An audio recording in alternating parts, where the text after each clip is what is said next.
In this guide, I'm going to show you how to fix Android volume keeps going down. This is Aiden from JustBoz, and before we get into this guide, make sure to like the video and subscribe to the channel with all notifications on. It really does help with the channel and it lets us know that you want more content like this, so we greatly appreciate it. If at any point throughout this guide you did have any questions, just ask them down in the comment section below and we can help you out further. I'm going to be doing my best to reply to every single comment down there. First things first, swipe down from the top of the screen and you're going to see a settings gear icon up in the top right. Select that and this is going to take you to your settings where you just need to scroll down on here, and what you're looking for is going to be accessibility.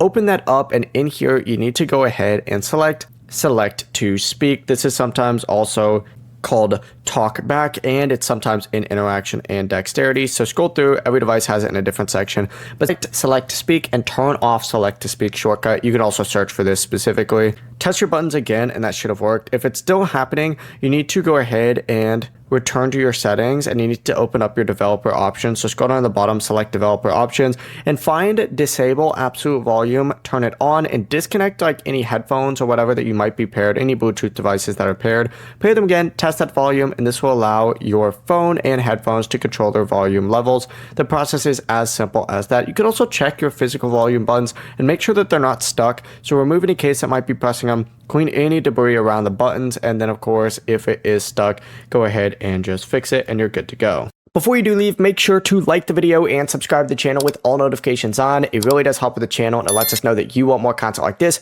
We'd greatly appreciate it. And if at any point throughout this guide you did have any questions, just ask them down in the comment section below and we can help you out further. I'm going to be doing my best to reply to every single comment down there. Peace.